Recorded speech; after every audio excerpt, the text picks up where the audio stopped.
విపక్షాలపై మంత్రి పొన్నం ప్రభాకర్ తీవ్రస్థాయిలో మండిపడ్డారు. బోగస్ గాళ్లు చేసిన వ్యాఖ్యలను పట్టించుకోవద్దన్నారు. 5 నెలల కాంగ్రెస్ సర్కార్కు శాపనార్థాలు పెడుతున్నారని ఆగ్రహం వ్యక్తం చేశారు. రాముడు మీకు మాత్రమే దేవుడా, రాముని పేరు లేకుంటే ఓట్లు అడగలేరా అని ప్రశ్నించారు. చేసేదేమీ లేక రాముణ్ణి వాడుకుంటారా అంటూ బీజేపీపై ధ్వజమెత్తారు. రొటీన్గా వచ్చే పథకాలను కేంద్ర మంత్రి కిషన్ రెడ్డి ఇచ్చినట్టు చెప్పుకుంటున్నారని విమర్శించారు. కాంగ్రెస్ ప్రభుత్వం కూలుతుందని కేసీఆర్ పిల్లి శాపనార్థాలు పెడుతున్నారని మండిపడ్డారు. మంత్రిగా అయిన తర్వాత నా శాఖకు సంబంధించి మహిళలందరికీ ఉచిత బస్ ప్రయాణ సౌకర్యం కలిగిస్తా ఉన్నాం. 500 రూపాయల సిలిండర్, 200 ఉచిత విద్యుత్ యూనిట్లు, దాంతో పాటుగా ఆరోగ్యశ్రీ కార్యక్రమం 10 లక్షలతో పాటుగా ఇందిరమ్మ ఇళ్ల పేరు మీద నియోజకవర్గానికి 3,500 ఎలక్షన్ కోడ్ కాగానే ఎంపిక ప్రక్రియ జరుగుతుంది.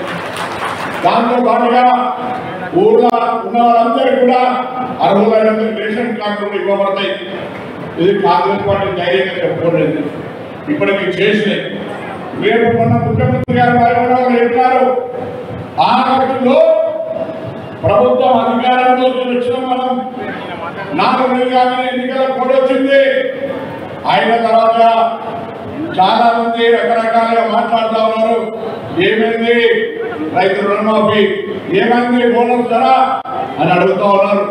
చెప్పండి, వాళ్ళందరి ఊళ్ళలో ధైర్యంగా కాంగ్రెస్ పార్టీ ఆగస్టులో రుణమాఫీ 2 లక్షలతో పాటుగా వచ్చే వర్షాకాలానికి 500 రూపాయలు బోనస్ ఇస్తారు గట్టిగా ఊళ్ళో సందర్భంగా కోరుతా ఉన్నా.